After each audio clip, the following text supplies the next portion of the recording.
About 6 years ago, before I joined my county's search and rescue team, 3 friends and I decided to explore an abandoned cave system in eastern Tennessee. At the time, none of us had any real cave experience. We weren't the type of people who squeezed through tight crawl spaces or rappelled into underground shafts. We just enjoyed hiking and checking out abandoned places that most people had forgotten about. The cave wasn't exactly a secret. I'd first read about it on an old hiking forum where people occasionally shared photos of abandoned trails and closed attractions. According to several posts, the cave had operated as a small tourist destination back in the 70s. Guided tours ran every weekend until a series of rock falls damaged parts of the main passage. The owners shut it down. The property was abandoned, and over the years, nature slowly took everything back. Most people online said the first part of the cave was still easy to explore as long as you stayed on the old tourist route. That was our plan. Walk in, take a few pictures, look around for half an hour, then head home. When we pulled into the parking area that Saturday afternoon, the place looked exactly how I imagined it would. Cracked asphalt disappeared beneath patches of grass and weeds. The remains of a wooden ticket booth leaned sideways beside the trail, its windows shattered years ago. An old information board stood near the entrance with faded lettering that was barely readable anymore. You could still make out the words "Guided Cave Tours," but everything else had almost completely disappeared. The cave entrance itself wasn't sealed. A heavy rusted chain stretched between 2 steel posts with several weathered warning signs hanging from it. Danger! Unstable rock. No public access. The chain wasn't locked. Someone had simply lifted one end off the post and left it hanging there. Judging by the rust marks, it had probably been like that for years. There you go, one of my friends laughed. So much for keeping people out. There were fresh boot prints in the dirt leading toward the entrance, and a few crushed plastic water bottles scattered nearby, so it was obvious other people still came here despite the warnings. We switched on our headlamps, ducked beneath the loose chain, and headed inside. The first 20 minutes were honestly pretty uneventful. The main passage was wide enough for all 4 of us to walk side by side. Old electrical conduit still clung to the limestone walls, and every so often we'd pass rusted handrails or broken light fixtures left over from when tourists used to visit. Water dripped steadily from the ceiling into shallow pools, and every sound echoed much farther than I expected. It was quiet, but not uncomfortable. Every few minutes, someone would stop to take a picture or point out something interesting. At one point, we found a faded directional sign lying on the ground with an arrow that still read exit. Someone joked that we should probably remember where it was. The farther we went, though, the more obvious it became why the attraction had closed. Large chunks of the old concrete walkway had collapsed into piles of broken rock. Wooden safety barriers had rotted away completely, leaving only rusted bolts sticking out of the floor. In several places, fresh cracks stretched across the ceiling, and even though nothing looked like it was about to collapse, it was enough to remind us that we probably shouldn't push our luck. After about 40 minutes, one of my friends checked his watch. If we leave now, we'll still be back before dark. Nobody argued. We'd already seen everything we came to see. We turned around and started making our way back toward the entrance. The walk back felt noticeably different. Maybe it was because the excitement had worn off, or maybe it was because we were paying closer attention now that we knew how unstable parts of the cave actually were. Nobody talked much anymore. The only sounds were our boots scraping against the old concrete and the steady drip of water somewhere deeper in the darkness. We were probably 100 yards from the entrance, when Tyler, who had been walking a few steps ahead of us, suddenly stopped. "So," he said quietly, "did that chain look like that before?" I frowned. "What do you mean?" Instead of answering, he simply pointed toward the entrance. At first I didn't understand what he was looking at. Then it hit me. When we'd entered the cave, the chain had been hanging loose off one side of the post. Now, it was stretched tightly across the entrance. Someone had hooked it back into place. For a second, none of us thought much of it. One of my friends shrugged. Probably another group showed up while we were inside. It sounded reasonable, at least, until we got closer. Because the chain wasn't just hooked across the entrance anymore. Someone had wrapped it around the gate several times and secured it with a brand new silver padlock. Every one of us stopped walking. For several long seconds, nobody said a word. Then all four of us ran.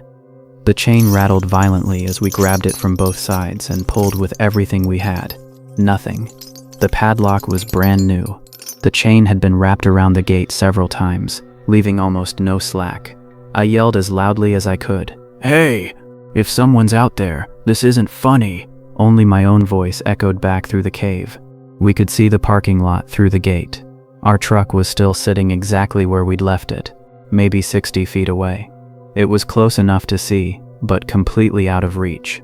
None of us had a signal on our phones. For the next 20 minutes we tried everything. We kicked the gate, pulled at the chain, looked for another way out. Nothing worked. Then Tyler suddenly pointed outside. "What's that?" A folding chair sat just off to the side of the entrance. It hadn't been there when we walked in. There was a half-empty bottle of water beside it. The realization hit all of us at the same time. Someone hadn't randomly locked the gate. Someone had been sitting there, waiting for us to come back. Nobody spoke. Then we heard footsteps, not running, walking, slowly. They stopped just outside the entrance.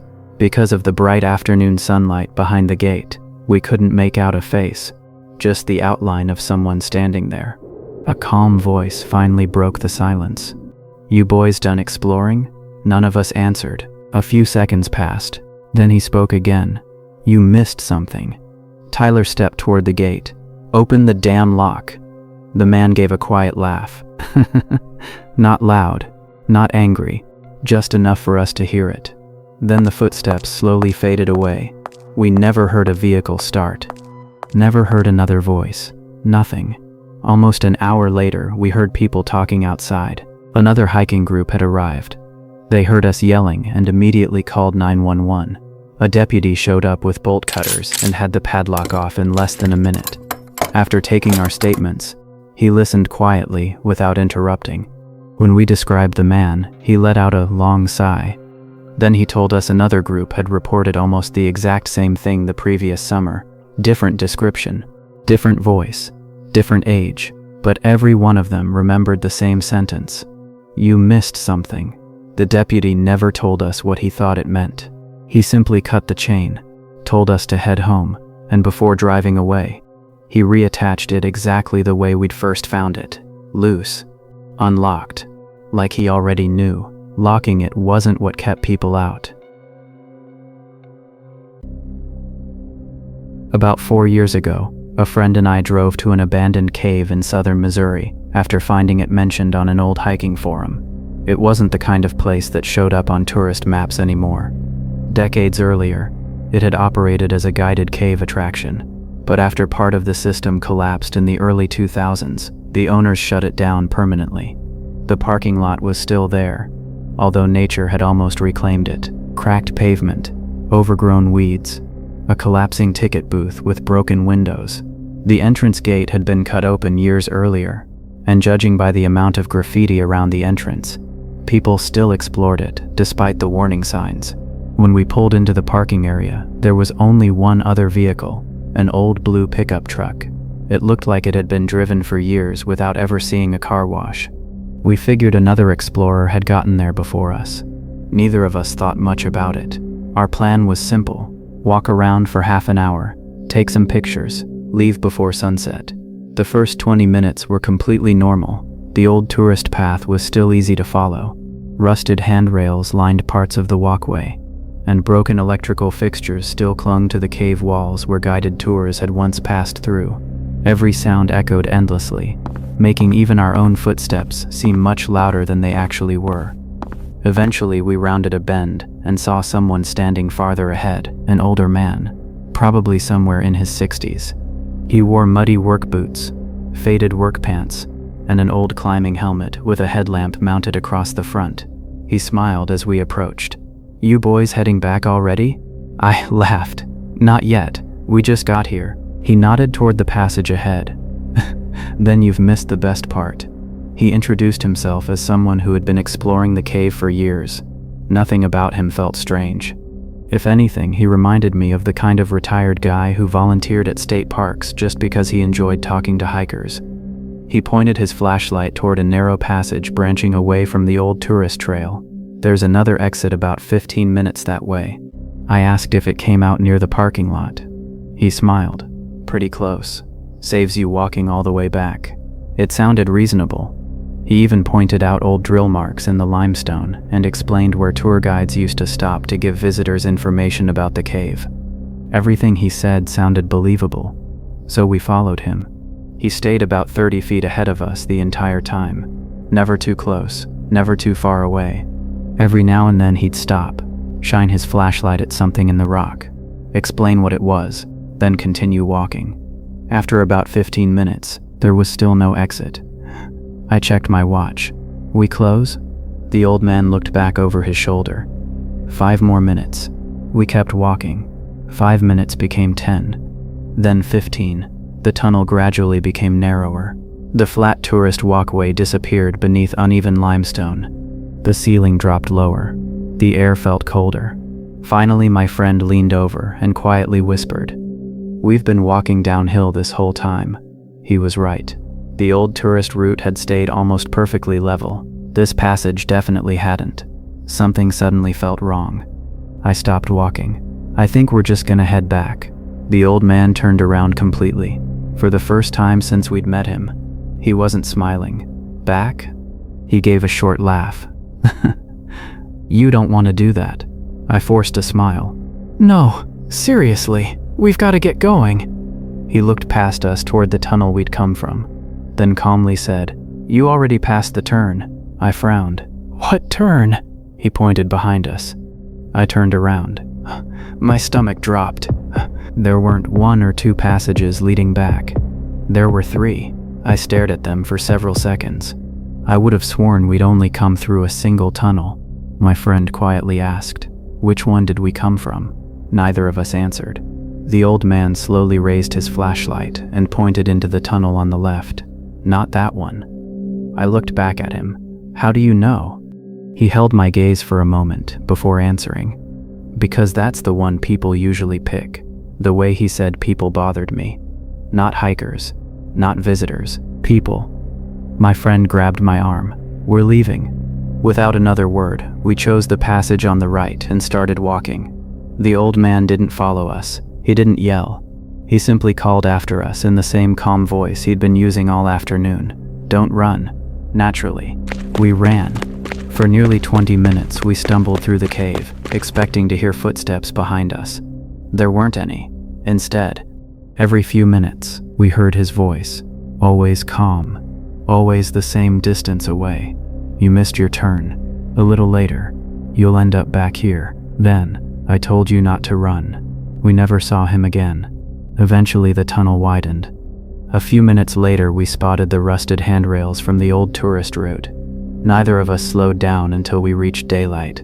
When we got back to the parking lot, the blue pickup truck was gone. We threw our gear into the car and drove to the nearest gas station without saying much. While I was paying for drinks, the cashier looked down at our muddy boots.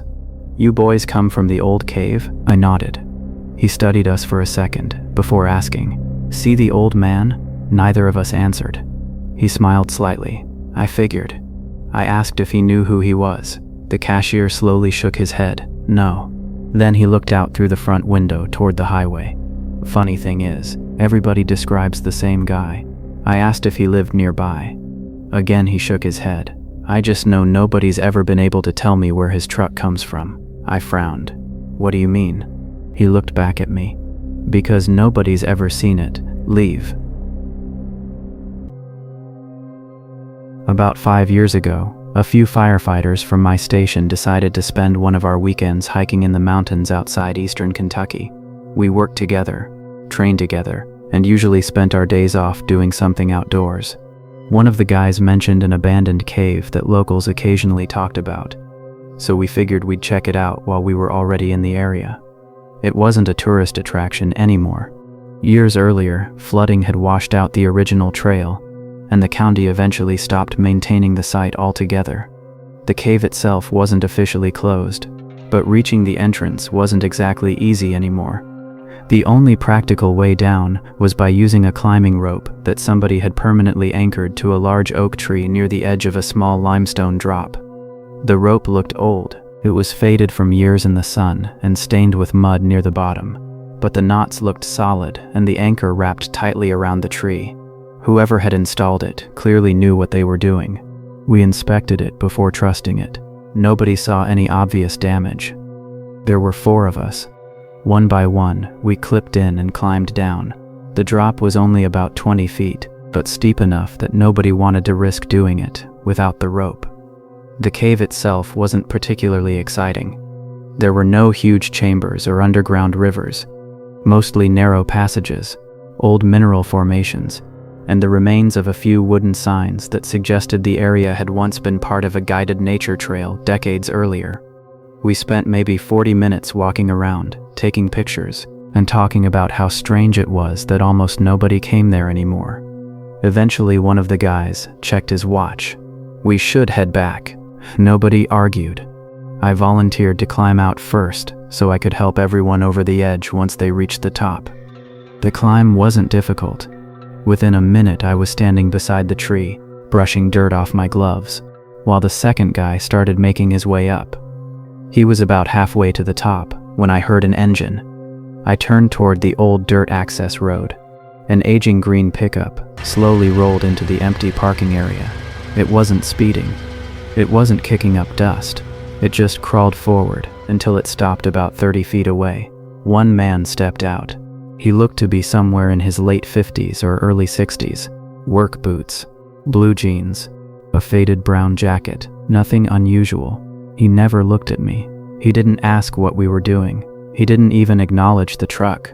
Instead, he walked directly toward the tree the rope was tied to. I assumed he planned to use the cave after we finished climbing out. Then I noticed what he was holding, a folding knife. He unfolded the blade without saying a word. At first, I honestly thought he was cutting away an old piece of rope or replacing the anchor. Then he grabbed the climbing line and started sawing through it. For a second, my brain refused to process what I was seeing. Then I looked down. One friend was still hanging halfway up the rope. Another had just clipped into it below him. The fourth guy was waiting at the bottom. I shouted, "Hey, what the hell are you doing?" The man slowly looked at me for the first time. His face was completely calm. No anger, no panic, no expression at all. He didn't answer. He simply kept cutting. The second guy heard me yelling and looked up. The moment he realized what was happening, he started climbing as fast as he possibly could. The rope was already beginning to fray. Individual strands snapped one after another. I sprinted toward the tree. The man calmly stepped backward, still holding the knife. Not threatening me, not trying to fight, just watching. I grabbed the rope with both hands and wrapped it around the tree to take some of the weight. Below me, my third friend was shouting for us not to let go. The fourth guy had already unclipped himself and moved away from directly underneath in case someone fell.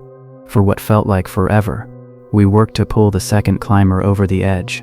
The instant he reached solid ground, both of us leaned back with everything we had to hold the rope steady for the third guy. The man finally spoke. His voice was quiet, almost conversational. "You shouldn't trust ropes you didn't bring." Then, he let the knife fall into the dirt, turned around, walked back to his truck, started the engine, and drove away. No rush, no fear, like he'd simply finished what he came there to do. A minute later, we managed to pull our last friend over the edge. The second all 4 of us were safely on top, the rope snapped.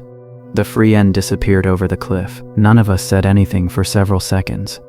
We just stood there trying to catch our breath. Eventually, we called the sheriff's office. A deputy arrived about 45 minutes later. He photographed the rope, collected the knife the man had left behind, and took our statements. When I finished explaining what happened, he asked one question. "Was that rope already there when you got here?" I said yes. He sighed. Apparently, the county had removed that exact rope twice over the previous 3 years because officials considered it unsafe. Each time, someone returned a few weeks later and tied another one in exactly the same place. I asked if they'd ever figured out who. He shook his head. Then I asked about the man in the truck. The deputy looked toward the edge of the cliff for several long seconds before answering. He wasn't trying to trap you. I frowned. What do you mean? If he wanted people to get hurt, he paused. He would have waited until somebody was halfway up. That answer has bothered me far more than the man with the knife ever did. Because if the deputy was right, then whoever cut that rope was trying to make sure we never trusted it again.